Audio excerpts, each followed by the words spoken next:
Hi welcome to my channel Sreeja Nellore అమ్మాయి. ఈరోజు మా ఆయనతో కలిసి మా పొలంకి వచ్చాము. ఇదంతా వరి పంట రీసెంట్గానే వేసాము. మేమైతే ప్రతి సంవత్సరం వరి పంటతో పాటు కొన్నిసార్లు పత్తి కానీ ఎర్రగడ్డలు కానీ మిరప చెట్లు కానీ ఇలా ఏదో ఒకటి పండిస్తాము. సరదాగా కాసేపు మా ఆయనకి మా పొలం అంతా చూపించాను. కాసేపు మా ఆయన మహేష్ బాబు స్టెప్పులు కూడా వేసి చూపించారు. మీరు కూడా చూసేయండి.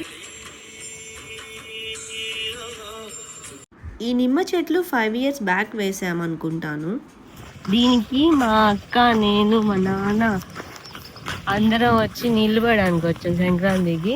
నేనేమో చెట్టు కింద కూర్చోవన్నా, మా అమ్మ మా నాన్న మా అక్క వాళ్ళు ముగ్గురు నీళ్ళు తెచ్చి అన్నిటికీ 150 చెట్లకి నీళ్ళు పోసారు. సంక్రాంతి రోజు నేనేం చేయలే, గమ్ము కూర్చోన్నా. తీసుకుని చిన్న కొత్తలో ఇంట్లో కూర్చుంటారా?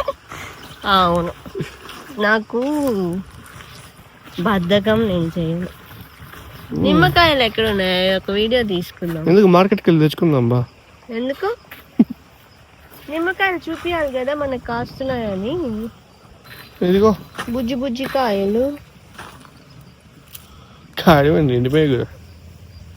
ఎండిపోయాయంటే అవి మధ్యలో వస్తున్నాయి. వీటికి సరిగ్గా కాయట్లేదంట. ఈ పండక్కి మీ హస్బెండ్ తో పాటు వచ్చావు కదా మీ ఊరికి, మీ పొలాలకి, నీకు ఎలా అనిపిస్తుంది?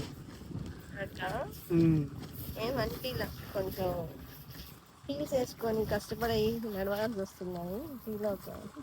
మా అమ్మ ఇక్కడ అరటి చెట్టు కూడా నాటుంది, మీరు కూడా చూడండి. ఇవి రీసెంట్గా వేసామని చెప్పాను కదా, 150 నిమ్మ చెట్లు, అవే అనమాట ఇవంతా. మా తాతయ్యకి పొలం అంటే చాలా ఇష్టం. ఆయన ఉన్నప్పుడు ఎప్పుడు పొలంకి వచ్చి పని ఏదో ఒకటి చేస్తూ ఉండేవాడు. అందుకని చెప్పి తను చనిపోయిన తర్వాత కూడా ఇక్కడే తనకి పొలం ఇష్టం అని చెప్పి ఇక్కడే సమాధి కట్టారు. ఈ వీడియో నచ్చితే like and subscribe my channel.